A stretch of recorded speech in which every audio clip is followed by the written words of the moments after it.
2,50,000 ரூபீஸ்க்கு மேலே உங்களுடைய salary income வந்து இந்த ஹோல் இயரில், அதாவது ஏப்ரல் 24லேருந்து மார்ச் 25க்குள்ள உங்களோட சேலரி 2,50,000 மேலே இன்க்ரீஸ் ஆயிருச்சு அப்படின்னா கண்டிப்பாக நீங்கள் இன்கம் டேக்ஸ் ரிட்டர்ன் ஃபைல் பண்ணணும். இந்த ஓல்டு ஸ்கீமை பொறுத்த வரைக்கும் பார்த்தீங்கன்னா 2 lakhsலேருந்து 5 lakhs வரைக்கும் பார்த்தீங்கன்னா 5% ஆஃப் டேக்ஸ் வந்து கட்டுற மாதிரி இருக்கும். 5 to 10 lakhs அப்படின்னு பார்த்தீங்கன்னா 20%. மோர் தென் 20 lakhsக்கு மேலே உங்களோட இன்கம் இன்க்ரீஸ் ஆயிடுச்சு அப்படின்னா 30% வந்து டேக்ஸ் வந்துடும். பிலோ 10 lakhsக்கு சேலரி இருக்கிறவங்க, எனக்கு எல்லாமே இருக்குது சார், நான் ஹவுசிங் லோன் இருக்குது, நான் எல்ஐசியும் கட்டுறேன், என்னோட ஸ்கூல் ஃபீஸ்லாம் நான் கட்டுறேன், டொனேஷன்லாம் இருக்குது, மெடிக்ளைம்லாம் இருக்குது அப்படின்னு நீங்கள் நினச்சிங்கன்னா தாராளமாக நீங்கள் வந்து இந்த ஸ்கீமுக்குள்ளே போகலாம். நான் இன்கம் டேக்ஸ் ரிட்டர்ன் ஃபைல் பண்ணும்போது இந்த ஹவுசிங் லோனையோ இல்லை எல்ஐசியவோ நான் கன்சிடர் பண்ணேன்னா டிபார்ட்மெண்ட்லேருந்து உங்களுக்கு நோட்டீஸ் வரும். நீங்கள் எம்ப்ளாயர்கிட்ட இந்த டீட்டெயில்ஸ் வந்து டிக்ளரேஷன் கொடுக்கல, so higher rate of tax உங்களுக்கு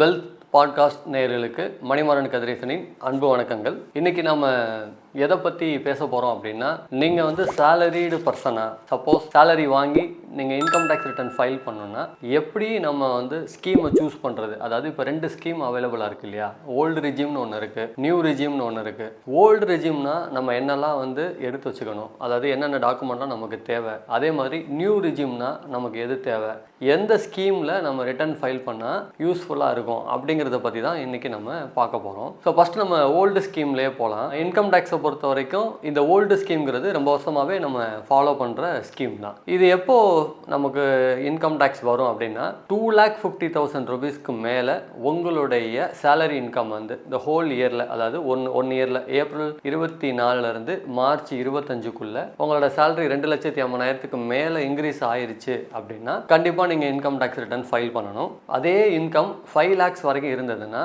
நீங்கள் டேக்ஸ் கட்ட வேண்டிய அவசியம் இல்லை. அதுக்கு பேர் ரிபேட் அப்படின்னு சொல்லுவாங்க. ஸோ கவர்மெண்ட்டே என்ன பண்ணுன்னா 87 year ரிபேட்னு சொல்லுவாங்க, அதை அதுவே கட்டிடும். கவர்மெண்ட் வந்து உங்களுக்காக கட்டும். எப்போ 5 lakhsக்கு மேலே உங்களுடைய இன்கம் வந்து இன்க்ரீஸ் ஆகுதோ அப்போ இருந்து இந்த ஸ்லாப் ரேட் வந்து ஸ்டார்ட் ஆகிடும். ஓல்டு ஸ்கீமை பொறுத்த வரைக்கும் தனி ஸ்லாப் ரேட் இருக்குது. நியூ ஸ்கீமை பொறுத்த வரைக்கும் தனியான ஸ்லாப் ரேட் வந்து அவைலபிளாக இருக்குது. இந்த ஓல்டு ஸ்கீமை பொறுத்த வரைக்கும் பார்த்தீங்கன்னா 2 lakhsலேருந்து 5 lakhs வரைக்கும் பார்த்தீங்கன்னா 5% ஆஃப் டேக்ஸ் வந்து கட்டுற மாதிரி இருக்கும். 5 to 10 lakhs அப்படின்னு பார்த்தீங்கன்னா 20%. மோர் தென் 20 lakhsக்கு மேலே உங்களோட இன்கம் இன்க்ரீஸ் ஆயிடுச்சு அப்படின்னா 30% வந்து டேக்ஸ் வந்துடும். ஸோ அப்போ 30% ஸ்லாப்புங்கிறது ரொம்ப ஹை. ஸோ அப்போ இந்த மாதிரி ஸ்லாப் ரேட்டில் உங்களோட இன்கம் டேக்ஸ் வந்து ஒர்க் அவுட் பண்ணாங்க. பட் ஓல்டு ஸ்கீமில் என்ன நமக்கு பெனிஃபிட் இருக்கு அப்படின்னு பார்த்தீங்கன்னா, நம்ம டிடக்ஷன்ஸ் வந்து கிளைம் பண்ணலாம். என்ன சார் டிடக்ஷன்ஸ்? இப்போ நீங்க எல்ஐசி கட்டுறீங்க. ஸோ அந்த எல்ஐசியில் வந்து இன்சூரன்ஸ் ப்ரீமியம் வந்து பேமெண்ட் பண்ணியிருப்பீங்க. அது எனி கைண்ட் ஆஃப் இன்சூரன்ஸாக இருக்கலாம். மேபி அது டேர்ம் இன்சூரன்ஸாக இருக்கலாம், அல்லது சேவிங்ஸ் இன்சூரன்ஸாக இருக்கலாம். ஸோ அந்த இன்சூரன்ஸ் அமௌண்ட்டு சப்போஸ் ஒரு 1,50,000க்குள்ள அல்லது ஒரு 50,000 அப்படி நீங்கள் கட்டியிருக்கீங்கன்னா அதை நீங்கள் கிளைம் பண்ணிக்கலாம். அதாவது டிடக்ஷன்ஸாக அவைல் பண்ணிக்கலாம். இதுக்கு பேர் சாப்டர் 6A டிடக்ஷன்ஸ்னு சொல்லுவாங்க.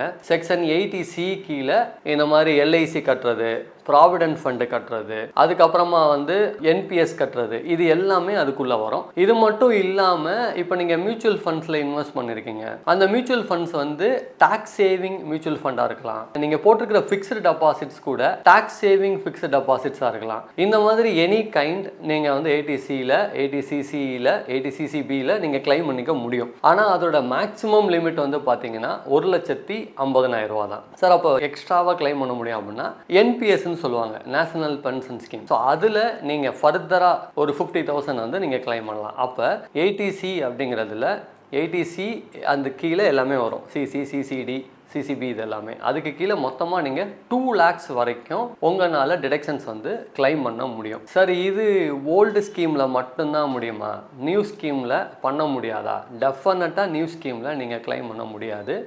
ஓல்டு ஸ்கீமில் மட்டும்தான் இது அவைலபிளாக இருக்குது. ஸோ ஏன்னா இப்போ நீங்கள் நிறைய பேர் என்ன பண்ணுவாங்கன்னா ஹவுசிங் லோன் வாங்கியிருப்பாங்க.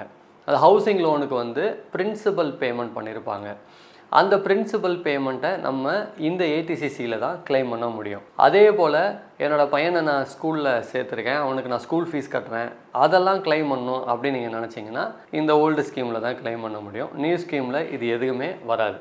இது மட்டும் இல்லாமல் மெடிக்ளைம். இந்த மெடிக்ளைம்ங்கிறது என்ன? இப்போது சப்போஸ் உங்களோட ஃபேமிலிக்கு நீங்கள் மெடிக்ளைம் போட்டுருக்கலாம், உங்களோட அப்பா அம்மாவுக்கு நீங்கள் மெடிக்ளைம் போட்டுருக்கலாம். ஸோ அந்த மாதிரி மெடிக்ளைம் போடுறது வந்து நீங்கள் 25,000 rupees வரைக்கும் நீங்கள் டிடக்ஷன்ஸ் வந்து கிளைம் பண்ண முடியும். அப்போது உங்களோட ஃபேமிலிக்கு ஒரு 25,000, உங்களோட அப்பா அம்மா ஃபேமிலி அவங்க வந்து சீனியர் சிட்டிசனாக இருந்தாங்கன்னா அது 50,000 வரைக்கும் கூட உங்களால் டிடக்ஷன்ஸ் வந்து கிளைம் பண்ண முடியும். இந்த டிடக்ஷன்ஸ்லாம் கிளைம் பண்ணும்போது என்ன ஆகும்னா உங்களுடைய டாக்ஸபிள் இன்கம் ரெடியூஸ் ஆகிட்டே வரும். ஸோ ஒன்ஸ் உங்கள் டாக்ஸபிள் இன்கம் ரெடியூஸ் ஆக நீங்கள் கட்டக்கூடிய டாக்ஸும் என்ன ஆகும்னா ரெடியூஸ் ஆகும். பட் அதை நம்ம ஒர்க் அவுட் பண்ணி தான் பார்க்க முடியும். அதே போல் டொனேஷன் அப்படின்னு சொல்லுவோம். டொனேஷன்னா என்னென்னா, இப்போ நீங்கள் ஏதோ ஒரு ட்ரஸ்ட்டுக்கு வந்து ஃபண்டு நீங்கள் கொடுக்குறீங்க, டொனேஷனாக கொடுக்குறீங்க. அவங்க வந்து ரிஜிஸ்ட்ரேஷன் பண்ணியிருந்தாங்கன்னா ஒன்லி ரிஜிஸ்டர்டு ட்ரஸ்ட்டாக இருந்தால் மட்டும்தான். அப்போது அந்த ட்ரஸ்ட்டு வந்து ஆல்ரெடி ரிஜிஸ்ட்ரேஷன் பண்ணியிருக்கு.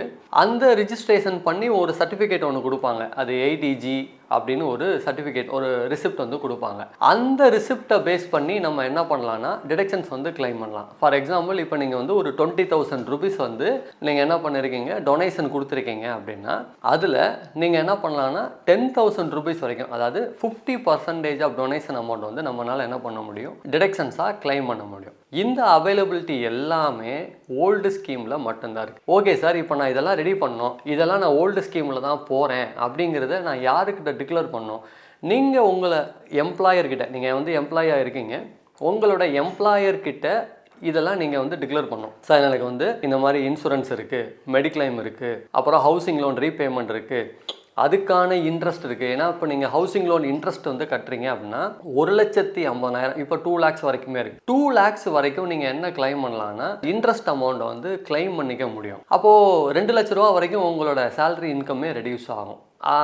அது வந்து செல்ஃப் ஆக்குபைடு ப்ராப்பர்ட்டின்னு சொல்லுவாங்க. செல்ஃப் ஆக்குபைடுனா உங்களோட சொந்த வீட்டுக்கு நீங்கள் வாங்கியிருக்கக்கூடிய லோன் அமௌண்ட். ஸோ அப்போ அந்த லோன் அமௌண்ட்டுக்கு பிரின்சிபல் வந்து 80Cல கிளைம் பண்ணுவோம். இந்த இன்ட்ரெஸ்ட் அமௌண்ட் வந்து நம்ம ஹவுஸ் ப்ராப்பர்ட்டியில் தனியாக மைனஸ், அதாவது அது லாஸ் மாதிரி வரும். அதை நம்ம காமிச்சு நம்மளோட டோட்டல் இன்கம்மை ரெடியூஸ் பண்ணுவோம். இது ரெண்டுமே வந்து ஓல்டு ஸ்கீமில் பாசிபிள், நியூ ஸ்கீமில் அது வராது. ஸோ இப்போது என்னென்னலாம் நீங்கள் கொடுக்கணும் அப்படின்னா, உங்களோட எம்ப்ளாயர்கிட்ட நீங்கள் கட்டின இன்சூரன்ஸ் ப்ரீமியம், அதுக்கப்புறமா மெடிக்ளைம் ப்ரீமியம், அதுக்கப்புறம் நீங்கள் ஹவுசிங் லோனோட அந்த பேமெண்ட், ரீபேமெண்ட் சொல்லி சொல்லுவாங்க, ரீபேமெண்ட் பண்ண அட்வைசரி, எவ்வளோ டோட்டல் இன்ட்ரெஸ்ட்டு எவ்வளோ ப்ரீமியம் கட்டியிருக்கோங்கிறத அட்வைசரி மாதிரி ஒரு பேப்பரில் கொடுப்பாங்க. அதையும் நீங்கள் வந்து டிக்ளேர் பண்ணணும். இது மட்டும் இல்லாமல் ஹவுஸ் ரெண்ட் அலவன்ஸ், சப்போஸ் நீங்கள் வந்து ஹச்ஆர்ஏ அவைல் பண்ணுறீங்க அப்படின்னா அவங்க கண்டிப்பாக என்ன கேட்பாங்கன்னா ரெண்டல் அக்ரிமெண்ட் கேட்பாங்க, ரெண்ட் கொடுத்த ரிசிப்ட் கேட்பாங்க. அதையும் நீங்கள் சப்மிட் பண்ணால் தான் ப்ராப்பராக உங்களுக்கு ஹச்ஆர்ஏவும் கிளைம் ஆகும். ஸோ இதெல்லாம் கிளைம் பண்ணதுக்கு அப்புறமா நீங்கள் உங்களோட டாக்ஸ் பெனிஃபிட் வந்து ஓல்டு ஸ்கீமில் உங்களுக்கு ஜாஸ்தியாக இருக்கா அல்லது நியூ ஸ்கீமில் இருக்கா அப்படிங்கிறத நீங்கள் வெரிஃபை பண்ணிக்கலாம். பொதுவாக பிலோ 10 lakhsக்கு சேலரி இருக்கிறவங்க, எனக்கு எல்லாமே இருக்குது சார், நான் ஹவுசிங் லோன் இருக்குது, நான் எல்ஐசியும் கட்டுறேன், என்னோடய ஸ்கூல் ஃபீஸ்லாம் நான் கட்டுறேன், டொனேஷன்லாம் இருக்குது, மெடிக்ளைம்லாம் இருக்குது அப்படின்னு நீங்கள் நினச்சிங்கன்னா தாராளமாக நீங்கள் வந்து இந்த ஸ்கீமுக்குள்ளே போகலாம். இல்லை சார் எனக்கு அதெல்லாம் கிடையாது, நான் இப்போ தான் ஃபஸ்ட் டைம் ஃபைல் பண்ணுறேன், இல்லை என்கிட்ட எந்த விதமான இன்வெஸ்ட்மெண்ட்டுமே இல்லை, நான் எல்ஐசியும் போடலை, இன்சூரன்ஸ் ப்ரீமியம் போடலை, இல்லை மெடிக்ளைம் கிடையாது, நான் ஹவுசிங் லோனும் வாங்கலை, இந்த மாதிரி சுச்சுவேஷனில் நீங்கள் தாராளமாக நியூ ஸ்கீமில் போகலாம். ஏன்னா நியூ ஸ்கீமில் வந்து ஸ்லாப் ரேட் வந்து சின்ன சின்ன அமௌண்ட்டாக இன்க்ரீஸ் ஆகுமே தவிர இந்த மாதிரி பெரிய அமௌண்ட்டாக இன்க்ரீஸ் ஆகாது. இதில் வந்து ஸ்ட்ரைட்டாகவே 5% அப்புறமா 20%, 20% அப்புறமா 30% ஆகிடும். ஆனால் நியூ ஸ்கீமில் அந்த மாதிரி கிடையாது. நியூ ஸ்கீமில் ஸ்லோவாக தான் ஸ்லாப் ரேட் வந்து இன்க்ரீஸ் ஆகும். அதனால ஸோ நீங்கள் எதை சூஸ் பண்ணணும் அப்படிங்கிறத நீங்கள் 1க்கு 2 தடவை ஓல்டு ஸ்கீமில் ஒர்க் அவுட் பண்ணுங்கள், நியூ ஸ்கீம்லையும் ஒர்க் அவுட் பண்ணுங்கள். Which is beneficial to you, எது உங்களுக்கு வந்து அதிகமான பெனிஃபிட் தருதோ அதை நீங்கள் சூஸ் பண்ணிக்கலாம். இது எப்படி சார் பண்ணோம்? நீங்கள் பிஃபோர் ஃபைலிங்க்கு முன்னாடியே பண்ணணும். அதாவது நீங்கள் வந்து இந்த வருஷத்துக்கான இன்கம் டேக்ஸ் ஃபைலிங்கோட டியூ டேட் எப்போ வரும்னா ஜூலை மாதத்துக்குள்ளே ஃபைல் பண்ணணும். அதாவது 31st ஜூலைக்குள்ளே உங்களோட இன்கம் டேக்ஸ் ரிட்டர்ன் ஃபைல் பண்ணணும். 31st ஜூலை 2025 தான். அப்போது டியூ டேட்டில் நீங்கள் ஃபைல் பண்ணால் மட்டும்தான் உங்களால் ஓல்டு ஸ்கீமையோ அல்லது நியூ ஸ்கீம் போகிறோமான்னு சூஸ் பண்ண முடியும். நீங்கள் சூஸ் பண்ணி ஃபைல் பண்ணலாம். பட் ஒன்ஸ் நீங்கள் டியூ டேட்டை தாண்டிட்டீங்கன்னா 31st ஜூலை தாண்டிட்டேன் சார், நான் டியூ டேட்டில் ஃபைல் பண்ணல அப்படின்னா உங்களால் ஓல்டு ஸ்கீமில் ஃபைல் பண்ண முடியாது. அதை அலோவ் பண்ணாது. இன்கம் டேக்ஸ் போர்ட்டல் வந்து என்ன பண்ணாதுன்னா ஓல்டு ஸ்கீமில் ஃபைல் பண்ணுறதுக்கு அலோவ் பண்ணாது. நியூ ஸ்கீமில் தான் ஃபைல் பண்ணவே முடியும். அப்போது நீங்கள் என்ன பண்ணணுன்னா டியூ டேட்டில் உங்களோட இன்கம் டேக்ஸ் ரிட்டனை ஃபைல் பண்ணுறதுக்கு ரெடியாக இருக்கணும். அப்போ டியூ டேட்டுக்கு முன்னாடி நீங்கள் எல்லாத்தையுமே உங்கள் எம்ப்ளாயர்கிட்ட கொடுக்கணும். இதில் இன்னும் ஒரு சிக்கல் இருக்குது. என்னென்னா, நீங்கள் எம்ப்ளாயர்கிட்ட வந்து ப்ராப்பரான டீட்டெயில்ஸு கொடுத்துருக்கவே மாட்டீங்க. ஃபார் எக்ஸாம்பிள், நான் எல்ஐசி வச்சுருக்கேன், ஆனால் நீங்கள் எம்ப்ளாயர்கிட்ட கொடுக்காம விட்டுருப்பீங்க. அவரும் அதை கன்சிடர் பண்ணாமையே என்ன பண்ணியிருப்பார், ஃபைல் அதாவது உங்களுக்கு ஃபார்ம் 16 ஜென்ரேட் பண்ணியிருப்பார். ஃபார்ம் 16னா நீங்கள் சேலரிக்கு என்னென்ன டீடைல்ஸ் டிடெக்ட் பண்ணியிருக்கேங்கிற ஒரு சர்டிஃபிகேட், அந்த ஃபார்ம் 16 ஜென்ரேட் பண்ணிவிடுவார். அந்த இதுதான் உங்களோட 26 ASலையும் ரெஃப்ளெக்ட் ஆகும். நீங்கள் ஆடிட்டர்கிட்ட கொடுத்து ஃபைல் பண்ணும்போது, சார் என்ன சார் எல்ஐசி நீங்கள் ஏன் ஃபார்ம் 16ல் கொடுக்கல, இல்லை ஹவுசிங் லோன் ரீபேமெண்ட் ஏன் நீங்கள் உங்கள் எம்ப்ளாயிட்ட கொடுக்கல அப்படின்னு கேட்டிங்கன்னா, இல்லை சார் மறந்துட்டேன் அப்படின்னு சொல்கிறீங்கன்னு வச்சுங்களேன், ப்ராப்ளம் வரும். என்னென்னா, நான் இன்கம் டேக்ஸ் ரிட்டர்ன் ஃபைல் பண்ணும்போது இந்த ஹவுசிங் லோனையோ இல்லை எல்ஐசியவோ நான் கன்சிடர் பண்ணேன்னா டிபார்ட்மெண்ட்லேருந்து உங்களுக்கு நோட்டீஸ் வரும். நீங்கள் எம்ப்ளாயர்கிட்ட இந்த டீட்டெயில்ஸ் வந்து டிக்ளரேஷன் கொடுக்கல, so higher rate of tax உங்களுக்கு இது வரைக்கும் டிடெக்ட் பண்ணியிருக்காங்க. நீங்கள் ஐடி ஃபைல் பண்ணும்போது ஹவுசிங் லோன் இருக்குன்னு சொல்கிறீங்க, அதே மாதிரி இவ்வளோ இன்ட்ரெஸ்ட் கட்டியிருக்கேன்னு சொல்கிறீங்க, இது கரெக்டு தானா, எனக்கான ப்ராப்பர் ப்ரூஃப் கொடுங்கன்னு சொல்லி நோட்டீஸ் வரும். நீங்கள் கரெக்டாகவே உங்ககிட்ட அந்த ப்ராப்பரான டாக்குமெண்ட்ஸ் இருந்தால் கூட நோட்டீஸை வந்து அவாய்ட் பண்ண முடியாது. அப்போ நோட்டீஸை அவாய்ட் பண்ணணும்னா என்ன பண்ணணும், நீங்கள் பிஃபோர் ஃபைலிங் 31 மார்ச்சுக்குள்ளே உங்கள் எம்ப்ளாயர்கிட்ட டிக்ளேர் பண்ணி அவங்க ஃபார்ம் 16 ஜென்ரேட் பண்ணும்போது இந்த டீட்டெயில்ஸோட ஜென்ரேட் பண்ணாங்கன்னா உங்களோட இன்கம் டேக்ஸ் ரிட்டர்ன் ஃபைல் பண்ணும்போது டிபார்ட்மெண்ட் நோட்டீஸ் வராமல் பாதுகாக்கலாம். ஸோ அப்போ ஓல்டு ஸ்கீமில் நீங்கள் பண்ணாலும் சரி அல்லது நியூ ஸ்கீமில் நீங்கள் பண்ணாலும் சரி, கொடுக்க வேண்டிய ப்ராப்பரான டீட்டெயில்ஸில் எம்ப்ளாயர்ஸ்க்கு வந்து டீட்டெயிலாக நம்ம கொடுத்துட்டோன்னா எந்த இஷ்யூவும் வராது. அதே போல் இப்போ நியூ ஸ்கீம் அப்படின்னு பார்த்தீங்கன்னா 3 lakhs வரைக்கும் வந்து இன்கம் டேக்ஸ் கிடையாது. 3 to 7 lakhs வந்து பார்த்தீங்கன்னா 5% இன்கம், அது ஸ்லாப் ரேட்டை வந்து ஸ்டார்ட் ஆகும். அதே இது 7 to 10 lakhsக்கு வந்து 10%. அதே போல் 10 lakhலேருந்து 12 lakhs வரைக்கும் பார்த்தீங்கன்னா 15%.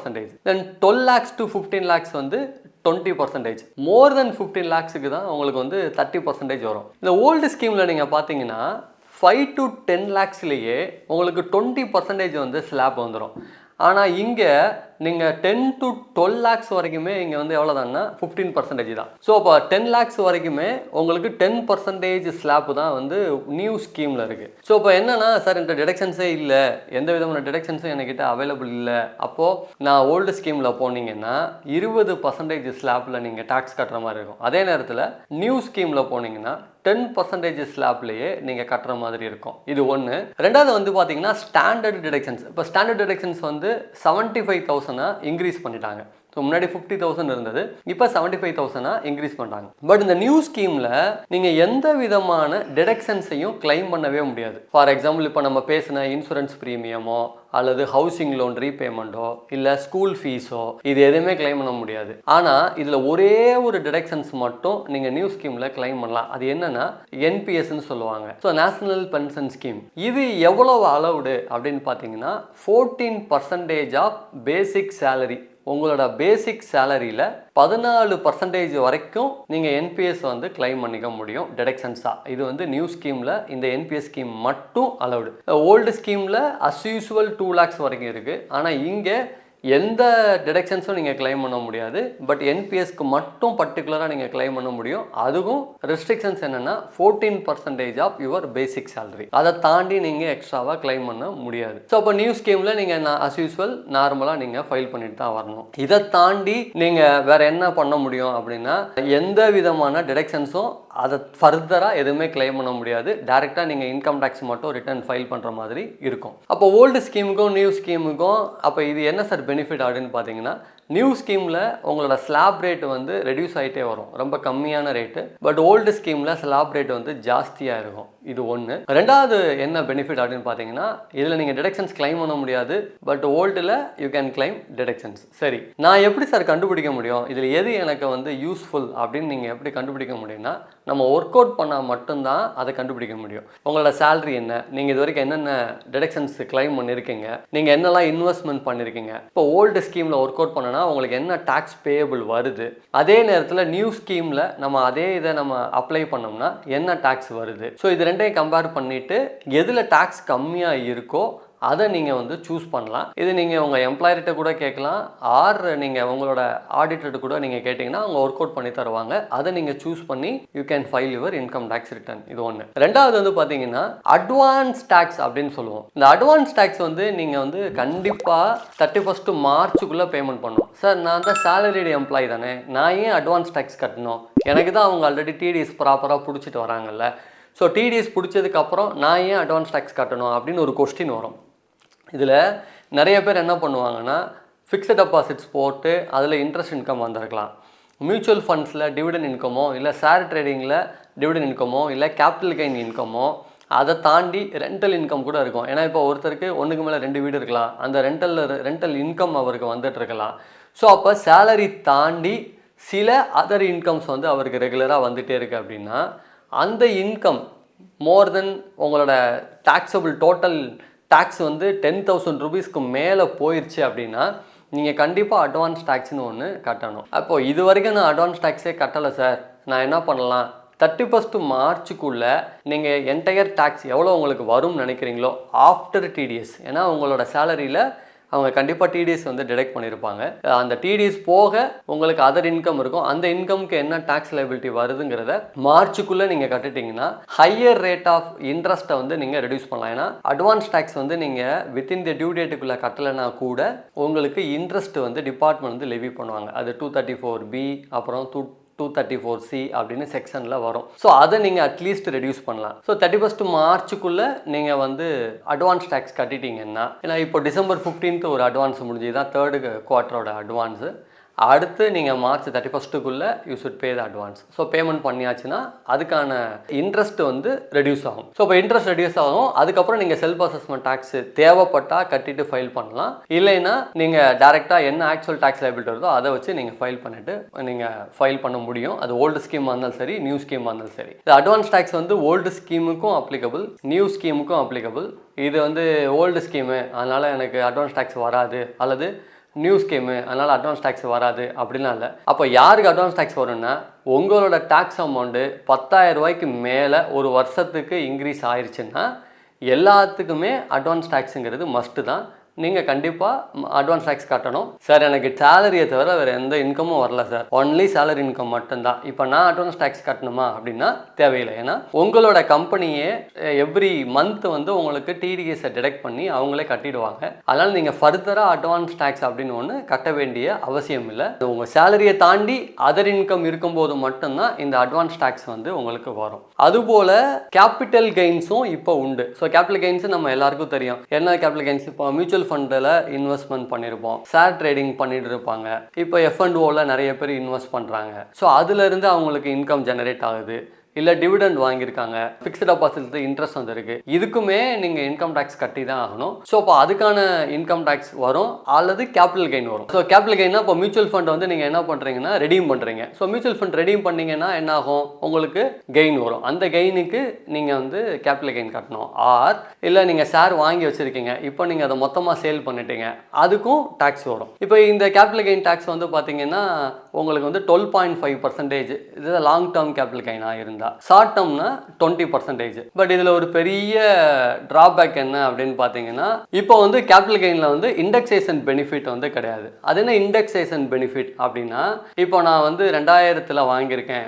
ஸோ 2000 நான் வாங்கும்போது என்ன ரேட்டு, அந்த ரேட்டை வந்து சப்போஸ் 2022 வாங்கியிருந்தா என்ன ஆயிருக்கும் அப்படின்னு சொல்லி டைம் வேல்யூ ஆஃப் மணியை வந்து ஐடென்டிஃபை பண்ணுறதுக்காக இந்த இண்டெக்ஸேஷன் வேல்யூ போடுவாங்க. இப்போ அந்த இண்டெக்ஸேஷன் பெனிஃபிட் வந்து லாங் டேர்ம் கேபிட்டல் கெயினுக்கு கிடையாது. நீங்கள் என்ன வாங்கியிருக்கீங்க, என்ன நீங்கள் பர்ச்சேஸ் பண்ணீங்க, நெட்டு கெயினுக்கு ஸ்ட்ரைட்டாகவே 12.5% வந்து நீங்கள் என்ன பண்ணணும், டேக்ஸ் கட்டணும். சப்போஸ் நீங்கள் ஷேர்ஸ் அல்லது செக்யூரிட்டி வாங்கியிருக்கீங்க, அதில் உங்களுக்கு லாங் டேர்ம் கேபிட்டல் கெயின் கிடச்சிருக்கு அப்படின்னா அதில் உங்களுக்கு எக்ஸம்ஷன் இருக்குது.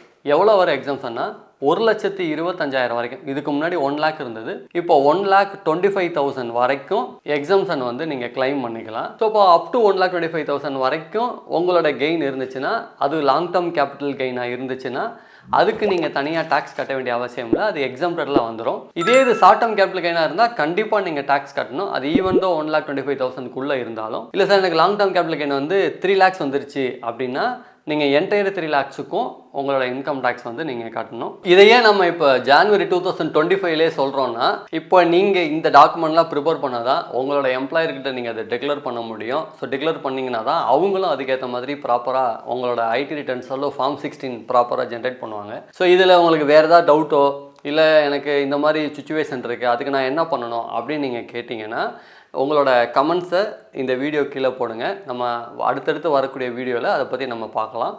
நன்றி, வணக்கம். இந்த வீடியோ உங்களுக்கு பிடிச்சிருந்தா லைக் பண்ணுங்க, ஷேர் பண்ணுங்க, கமெண்ட் பண்ணுங்க. மறக்காம வெல்த் பாட்காஸ்ட் தமிழை சப்ஸ்கிரைப் பண்ணுங்க.